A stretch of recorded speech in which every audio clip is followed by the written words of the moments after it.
Sonic Colors Ultimate released in 2021 as a remaster for the then decade-old Wii game Sonic Colors, and Sega had stated they were interested in re-releasing other Ultimate versions of past Sonic games. So I knew a Sonic Generations Ultimate was just around the corner. Admittedly a larger 3-year corner, but still. I showed a mock title screen in my Sonic Collections video, then again in my Post-Frontiers What's Next video, and in the uploaded draft for that one, I was certain Sega would announce Generations Ultimate the next day on Sonic's birthday. Well, they didn't. The point is, this remaster was imminent. I mean, Sega loves Generations, the classic models and origins, the continued support of a silent classic Sonic, the recycled zones and frontiers. But in the end, we didn't just get a Sonic Generations Ultimate. I mean, that name wasn't even used. As good as the original game was, it was notoriously short, didn't have much story, and didn't even have substantial post-launch DLC to fluff out the package. So they did something bold, created a sort of second half of the game featuring Shadow. Brand new content. It is the year of Shadow after all, with Sonic Movie 3 on the way. But this still kind of felt out of left field. Generations was a celebration of Sonic. There's not even such thing as a classic Shadow. What's next? Styx and Unleashed? Jet and Lost World? What's Shadow doing here? He didn't even show up to Sonic's birthday party. Well, as much as I want to find that out and experience the new Shadow content, I thought it best to play the Sonic portion first. Now, there are some changes featured that we'll cover over the course of this video, as well as just general Generations discussion for the fun of it. The game starts out with classic Sonic in Green Hill Zone, and the first thing we can see is the game really does look nicer. I mean, it's a remaster, so that's to be expected, but it's a lot easier to notice with something like Colors, where it was originally a standard definition game, later turned HD, or Super Mario Sunshine turned HD in All-Stars. I don't pay a ton of attention to specs. To be honest, I can hardly tell the difference between 1080p and 4K, so oftentimes I simply approximate visuals into two categories, standard or high definition, with the understanding that an HD game is going to look pretty good by default. Well, looking back at my PS3 Generations footage, it is noticeably less sharp than the re-release. I don't know, maybe it was upscaled from 720p or something? Load times are also vastly improved over the PS3 version.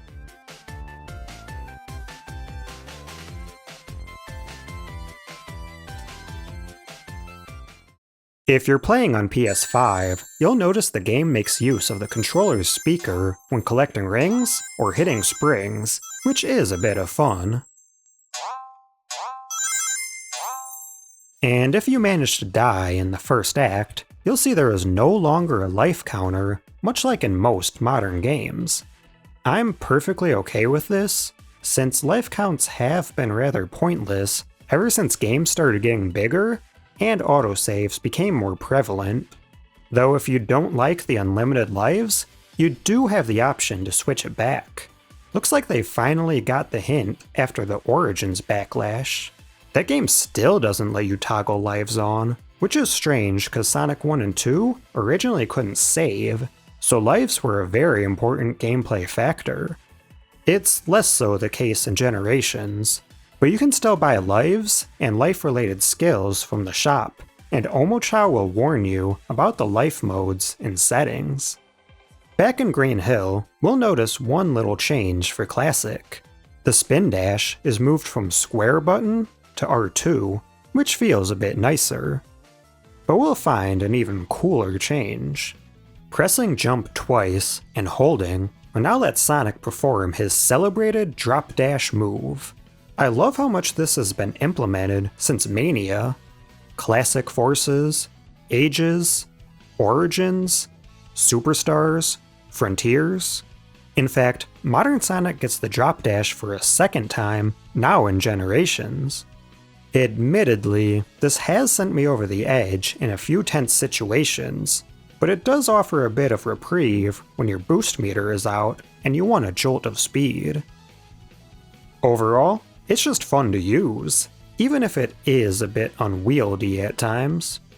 But there is a strange inconsistency in the two eras of Dropdash. Modern can use it at any time, in any level, or elsewhere, whereas Classic can use it in the levels, but not in whitespace or any of the challenges. Strange. But I suspect the reason for this is that the Dropdash is given to Classic as a pre-equipped skill set, where Modern has it implemented to his base moveset. Now, as to why they couldn't both be a skill, or both be a default, I couldn't tell you. But I miss Classic's Dropdash when it's not there. Anyway, sticking with Modern, he does have a pretty substantial change that I'm quite happy with. Modern Sonic's button mapping is changed to be more in line with Sonic Frontiers' control scheme. You can do a homing attack with square, drift with L2 instead of R2, and most notably, boost with R2 instead of square. It just feels right. If you prefer the original game's mapping, you can switch it back in settings to Legacy Control Type. The PS3 generations had no button options. The altered controls and added Dropdash make the game feel a bit better to control, though I do wish they added one move for modern Sonic, a double jump. It already felt like a missing move in 2011, since Colors introduced it to the Boost games the year before, and since Generations, Forces and Frontiers implemented the double jump, so it really feels missing in modern times. If a Dropdash can be added, why not a double jump to make up for Sonic's sad jump height? With movement out of the way, let's move on to cinematics. Right between Green Hill Act 1 and 2, we have the famous birthday scene, and there are some differences. It's kind of impossible to surprise you. It's kinda impossible to surprise you. Yeah, right. Happy birthday, Sonic. Hope you like this. Yeah, right. Happy birthday, Sonic. Hope you like this. Like it? I love it! Like it? I love it! Yeah, the voiceovers for this game have been re-recorded. It's easy to miss if you haven't played the game in a while, but if you're more familiar, you'll notice something else has changed. What? Sonic, what's that? What? Sonic, what is that? Hey! Not cool! Hey! Those are my friends! Yup. Besides revoicing the scenes, some of the script has been changed as well. This is present throughout the game to varying degrees, and includes some changed animations too. I reviewed all the scenes, new and old, and split them into separate categories. There's one-to-one revoiced lines, where the words are the same, but the cadence or tone could differ some. Right. I may never get used to that. Right. I may never get used to that. And I bet you double we're gonna need all 7 emeralds. And I bet you double we're going to need all 7 emeralds. There's paraphrased lines, like what Eggman first says to Sonic. It's the last look you'll get before I close your eyes forever. It's the last thing you'll see in this world. The idea is the same, but the original sounds a bit more brutal. Likewise with Tails' rescue. Thanks, Sonic. I thought I was dead, floating without a body in a black limbo. Ugh, I'm gonna have nightmares for weeks. Thanks, Sonic. That was awful. I couldn't tell where I was or what had happened. Ugh, like I was trapped in a nightmare. Similar idea, but the original implies a lasting effect, whereas in the new, that nightmare has just ended. Or Sonic's remark to himself. I can't believe there's 2 of me. Huh.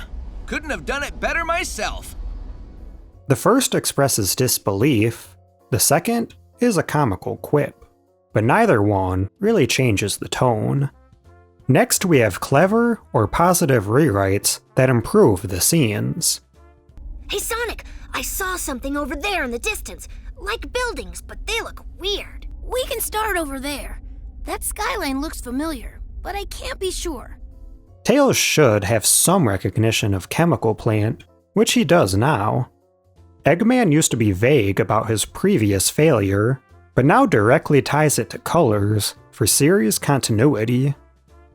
After my most recent setback, I stumbled upon the primordial form of this unique creation. After Sonic ruined my interstellar amusement park, I stumbled upon a dark primordial essence. Sonic's friends used to exclaim pretty generic, "You can do it's," but they're more personalized now. You've got this, Sonic. You can win, Sonic. On your feet. You're not beat yet. Don't give in, Sonic! I know you can do this, Sonic. Embrace the emeralds! Harness their power, Sonic. You can win, Sonic! You always do! You have to win, Sonic! Like you've done time and again! And my favorite, a boring question gets turned into a pretty neat CD reference. We're traveling through time and space! How did this happen? We're traveling through time, Sonic! Without the time stones? On theme, too. Next, there's disappointing rewrites that don't ruin the game or story by any means, but leave out a bit of fun. Is it me, or is that place we were just in awfully familiar? Not to me, but this place looks like something sucked all the life and color out of it. Just me? Or does Green Hill look different? This isn't South Island, and all the color and life's been drained from it. The old one is a neat reference to how Tails wasn't in Sonic 1. Then again, Green Hill is quite prevalent in the series, even by 2011, so Tails should know it. Still, it was a fun reference that doesn't need to be taken too seriously. Just like Knuckles' comment on Classic Sonic. Thanks, Sonic. You did a good job back there. Hey, did you gain weight? Thanks, Sonic. Now then, tell me, where is the rest of my island? Sure, Knux pokes fun at Sonic's weight, but it's more so a comment on Sonic's design changes over the years than a sinister fat joke. Though Knuckles coming to and being immediately concerned about his island is also on brand, it's just not funny. Or how about another Knuckles clip? I'll admit, you weren't half bad, Sonic. Half bad? Are you kidding? He was all great! He collects how many? I'll admit, you weren't half bad, Sonic. Half bad? Are you kidding? He was all great! So, I have a question. Knuckles being bashed into a tree is hilarious. I can't see why they changed it. Amy is still slapstick violent in the new scene. There's just no comedic payoff. Moving on, we have scenes that are just different. Not really a negative change, perhaps even fit characters or situations better, but not in a substantial way. You totally got me this time. I had no idea. Yeah, right. You totally got me this time. I had no idea. Yeah, right. Continuing with Amy, Sonic gives her the hand in the old, but she offers cupcakes in the new. It sheds that obsessive trait she used to display more of, which could be seen as a positive. But cupcakes aren't funny, and this is. But I'm not mad at cupcakes though. Similarly, Amy is no longer concerned with how she's gonna flirt with Sonic. You saved me, Sonic. I was afraid I'd never be able to flirt with you again. You saved me, Sonic. I'll be sure to return the favor next time around. The two tails conversate at the end of the game, but on different matters. Wow, where does somebody put all those gold rings? You know what? I don't know. I keep forgetting to ask. Once we're home, you think the timeline will be restored? Yep, just don't think about it too hard. While the first one is funny, it's kind of just a random thought, and it implies that neither classic nor modern tales collect and hold on to rings. The new line isn't humorous, but it is on theme with what's been happening in the game and brings a bit of closure to the time travel aspects at play. So that's fine. But then we have this chemical plant scene. This chemical plant feels familiar. I'd never forget a smell like this. And that pink water makes me really nervous for some reason. You're right, Tails. This place is giving me deja vu all over again. This is definitely the chemical plant, but we're not remotely on West Side Island. Did that monster do this? We'll figure it out later. Our friends come first. It's weird. It's different just for the sake of being different. I'd imagine that place does have a pretty nauseating smell, so it makes sense to mention it, as well as the potential horrors of staying in that water too long.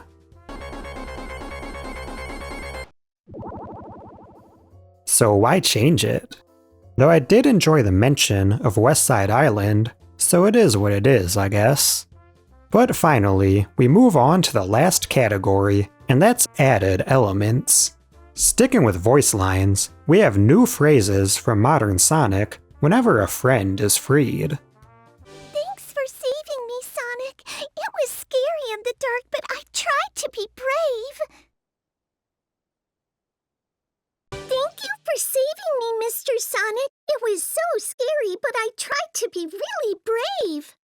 You did great, kiddo. I was scared because somebody took me, but now I'm free! I'm a freebie! Freebie! Freebie! Whee! I was scared because somebody took me, but now I'm free! I'm a freebie! Freebie! Freebie! Whee! All right, just simmer down, buddy. These make the interactions feel more alive and less awkward. Nice touch.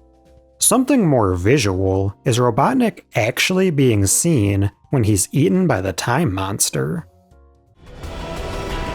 What? No! No! Sonic, save me!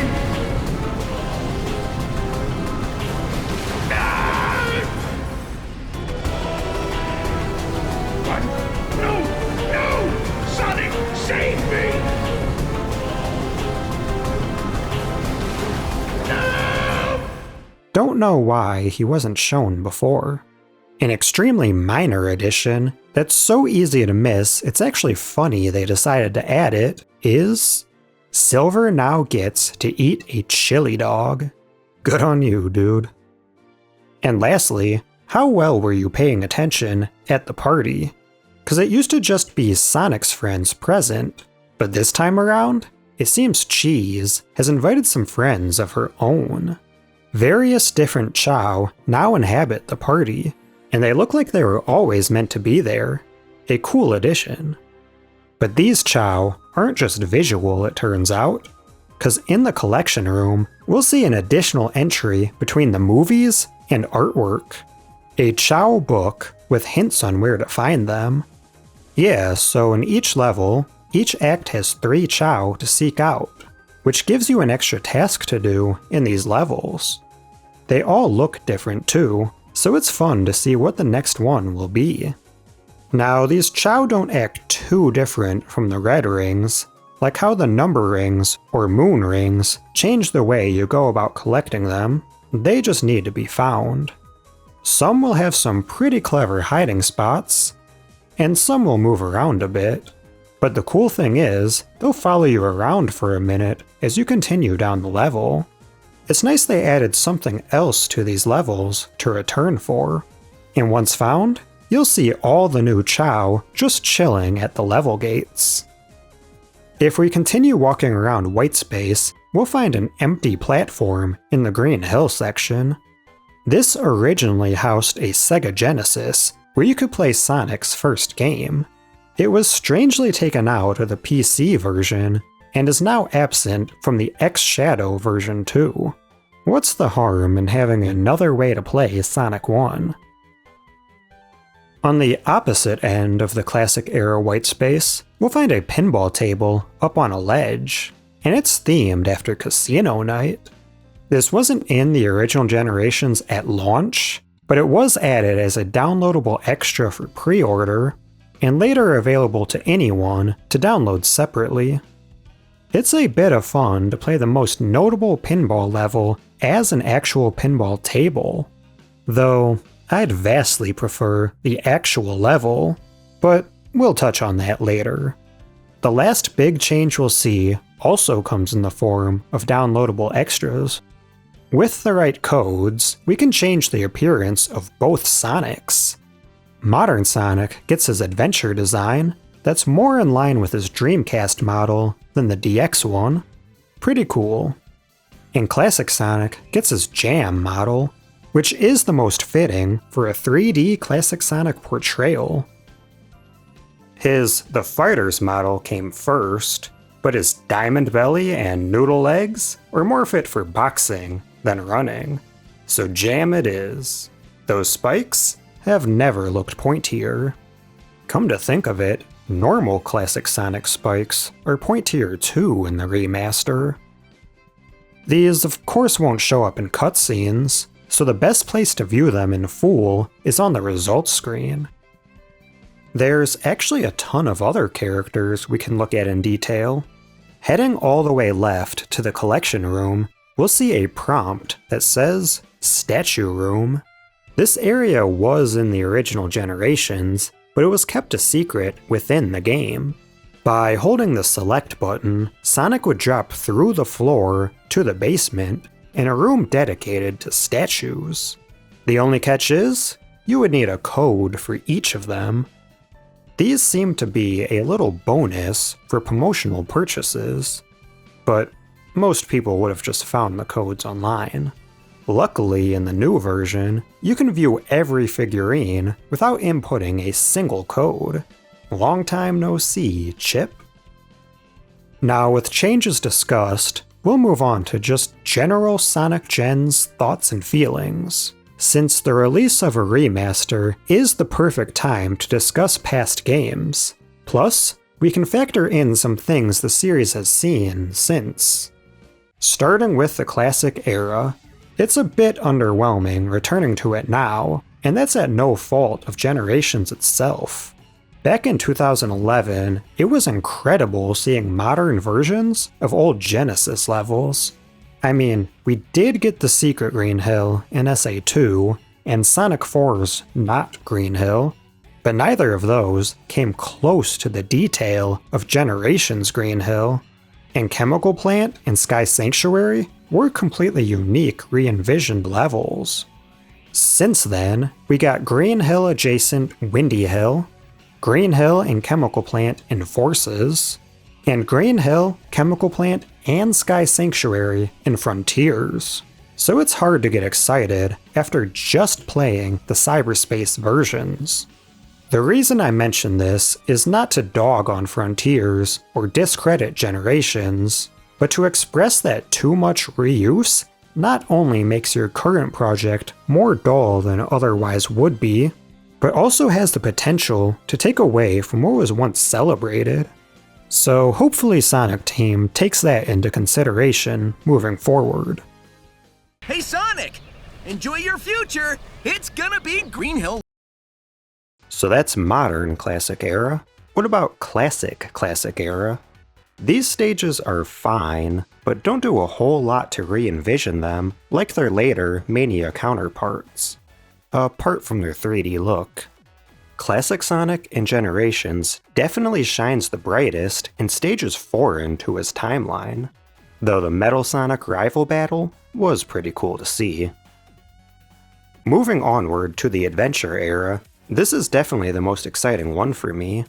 That's because neither the Classic or boost playstyles were used in this era, so the levels feel fresh no matter which Sonic you play as.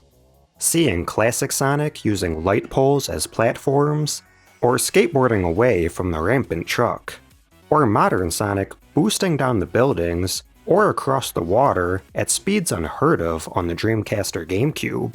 It's nicely done. It's also interesting to see all the missing posters now that those characters have all been found. Sort of. Magical Bean and Bark illusions in Mania, Mighty and Ray in Mania Plus, even Fang in Superstars. To finish off this era, we have the Shadow Sonic Rival Battle. It was a cool reference before, and now has me wondering if it'll tie into Shadow's side of Generations. Guess we'll find that out soon enough. Now, the third era is an interesting one. It is what would become the Boost era, with the exception of 06 being more akin to the adventure formula. But Unleashed and Colors are the two featured Boost games, and ironically enough, Generations itself is the third, but that can't be represented here. Anyway, I'd say Rooftop Run is probably one of the best uses of the Boost style in this game. Fitting, as it is derived from a Boost game, but it is one of the most open and free-flowing levels. The last level was a bit of a funny inclusion back in the day, as Sonic Colors had just come out the year before.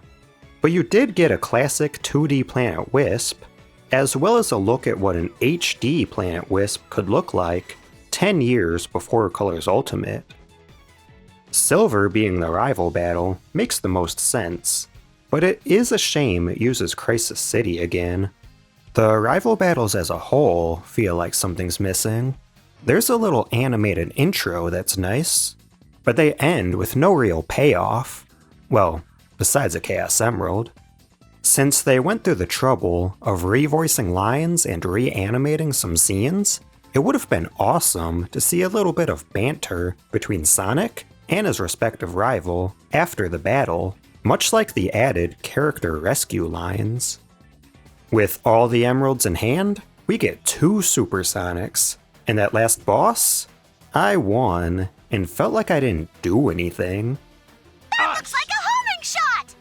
With that done, we unlock Supersonic in the levels, which is always a neat bonus. But strangely, there wasn't then, nor is there now, a super theme for when you transform. It is in the game, and plays in the cutscene, just not the levels.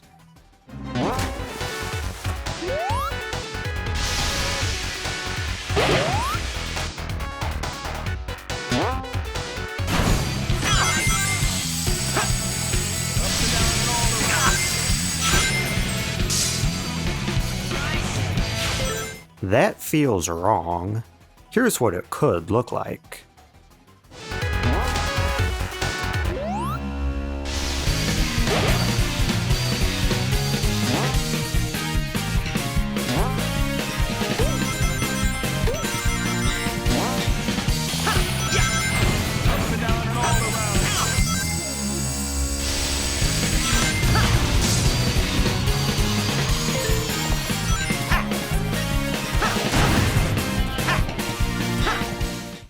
Besides, Super could have done with a tweak to the ring depletion time, or Classic Super's speed. You're only ever going to use this form on a replay of a completed level anyway, so why make it so restricting? So that's main levels and bosses covered, and upon reaching the credits, you may think, that game was very short. Well, it is. That's been a topic of conversation since. In fact, my second playthrough is shown here in slot 3, with a time of 2 hours and 40 minutes. And that's no speedrun by any means, just a casual playthrough of all 9 modern and 9 classic stages, 3 bosses, 3 rivals, and the finale. Oh, and don't forget the 9 individual challenge levels. Yeah, so challenge stages fluff the game out a bit more. Slot 2 is shown with all the challenges complete. So the challenges. I'm going to be upfront with you. I didn't really enjoy these at all. To be clear, you're only required to play 10% of them, so you can find the easiest ones and disregard what I'm about to say. But as a completionist, and sometimes a reviewer, I don't really give myself that option, so I had to see this through. So there's 90 challenge gates, and that sounds like a lot, because it is. 5 for each act, across 9 levels. Usually your goal is to reach the end while avoiding or using some gimmick, and these range from inconsequential to really freaking annoying. And at times, it feels like they chose the number of challenges first, then had trouble filling out all the slots with something interesting. There are some clever ideas though. I really like the Elemental Shield Gauntlet, or the Keep It Up sign game. And it's nice to get some character interaction too, like Tails flying you along, Knuckles digging down for medals, or Cream racing you for Chao. The best one, in my opinion, is the Music Note Volley with Vector, as it transforms the stage enough that you don't feel like you're even in a level. But a majority of these were a chore to get through, and the number of times I had to hear Omochao go on about, Your doppelganger, Sonic! You've got to reach the goal before the doppelganger does! Doppelganger! So here's the issue. It's not as if the base game is perfect, and the challenges are plain horrendous, but these challenge gates expose you to some of the quirks you'd easily overlook in the base levels. Because they expect specific things from you, the stakes are raised, and every movement counts. So when that movement feels off, it's no longer just a casual jaunt to the goal ring. The 2D sections have what I call the Sonic Colors effect, where Sonic feels too small for the world he's in, and every platform feels just within reach. The size difference in Chemical Plant's blocks illustrate this perfectly. There's also slow-moving obstacles that lead to an abundance of waiting, limited mobility and jump height, slow acceleration when turning around, and the lack of free camera movement. And why does he not want to collect rings after a hit? Classic Sonic also doesn't feel like the classic games, which could trip you up. You'd think that after Sonic 4's backlash, they'd have Classic Sonic one-to-one with his original games. They did do a lot better, but it makes me grateful that Superstars translated those physics rather well in 2.5D. What gets me the most is I can't do a spin dash jump. It's a fun move, but Generations Classic Sonic cancels his dash. Staying in the 2D plane, it was always strange to me that modern Sonic had so many 2D sections when Classic is dedicated to 2D gameplay. Boost was still relatively new at the time, and Colors exhausted the 2D side of it. Sonic Team really didn't catch on until Final Horizon, which thankfully has no 2D sections in it. Back to challenge acts themselves, I think the most disappointing part of them is that customization is useless here. You do have some control over how your Sonic of choice moves, but that only affects his movement in the base levels. Being able to choose the best setup for the task at hand would have made these sections more interesting to tackle. It also leaves the customization feature feeling pretty useless altogether. I'm less concerned about how Sonic moves in a casual level than in a goal-oriented mission, so I end up just setting one skill ring and leaving it. I think Secret Rings utilizes its skill equip quite well, as that whole game is basically challenge acts, and the ring you choose has great effect on how you tackle any given task. Even the later unlockables in Generations I don't find change things in a substantial way. That is with the exception of the homing attack for Classic Sonic. It makes his level traversal feel more free. and also ties into that closing scene where Classic tries out the homing dash. I wonder if this was meant to connect Classic Generations to Sonic 4 before the timeline got rearranged with Mania, Classic Forces, and Superstars. All that aside, as fun as customization can be, I'd rather just have one completely refined moveset present throughout the game that feels nice to control in any situation. Like I said, challenges are mostly optional, and my complaints weren't really all too present in my level replays for Red Rings, Chao, or S ranks, so don't take my negativity too seriously. It's not fun criticizing a game like Generations, both because it's widely celebrated within the fandom, and because it's one of the few games the Sonic naysayers will let you enjoy. So as usual, I'm going to follow up my gripes with some positives. Doing the base level completion was a blast. Learning the stage and watching that A rank turn to an S is exhilarating.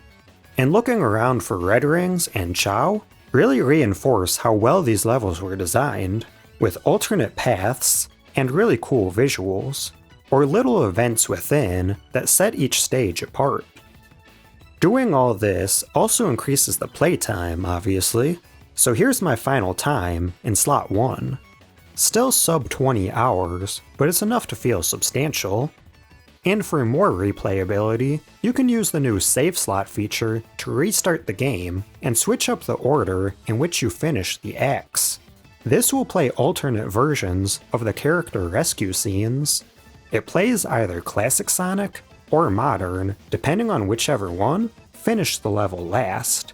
So my first playthrough was all Act 2s for Modern Sonic. In my replay, I did Act 1's second for Classic scenes. It's cool that the game features these subtle little differences. It shows a difference in reaction for the two different Sonics. I never was a huge fan of Classic Sonic's mime portrayal in this game. I discussed the inaccuracies of this mute Sonic decision in past videos, and it's especially odd as we see a Talking Tails Classic Edition. But the timelines colliding, causing an uncanny two Sonics, did result in one magnificent work of art. And that is the ending with two Robotniks nagging each other. Priceless. We have gotten something similar since, with the Chaos Council in Sonic Prime, but nothing will come close to Eggman blaming his other self for his own future actions. Sticking with our timeline, it is a bit ironic to see a re-release of a game that heavily celebrated the past, now looking at it further in the future, and it makes me wonder what other ways this re-release could have been made more enticing. The Shadow inclusion is awesome, and likely the best case scenario, but we'll cover that next time.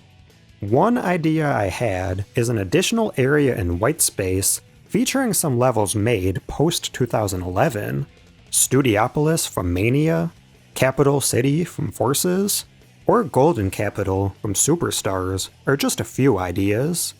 Though it is a bit of a shame that so many recent games' levels have been the product of reuse. But Generations is the most appropriate place for reused levels, and I'm still shocked the original Generations never got paid DLC for other levels, like Carnival Night, Red Mountain, or Dinosaur Jungle. But there are 6 other level recreations in Generations that many people may not be aware of. Sonic Generations on the 3DS is practically a different game from its console counterpart, much like Colors DS and Lost World 3DS. With 6 levels unique to this version, and a bit of a story difference, it would have been awesome to see this lesser-known side of the game reworked and remastered for the current day Generations re-release. It could still be added as a DLC, but I'm not going to hold my breath for it. With that all said, it was a real joy to run through Generations again. I've had the game on PS3 since launch, and have jumped into it here and there, mostly for footage, but it certainly doesn't shine as bright as its remaster, and that gave me an excuse to replay it all again in full. I can't wait to see what other remasters we'll have in the years to come. My vote is for an Unleashed Ultimate, with the Werehog portion redesigned by the Frontiers team that worked on that game's combat. And obviously the adventure games are always a welcome remake. But the good news is, we don't only have a remaster to play through this time around. A re-release, packaged in with an all-new original game, is the X-Shadow in Sonic Generations. And now that Sonic's portion is thoroughly reviewed, we'll enter the dark side and see what Shadow's been up to. So, I hope to see you there.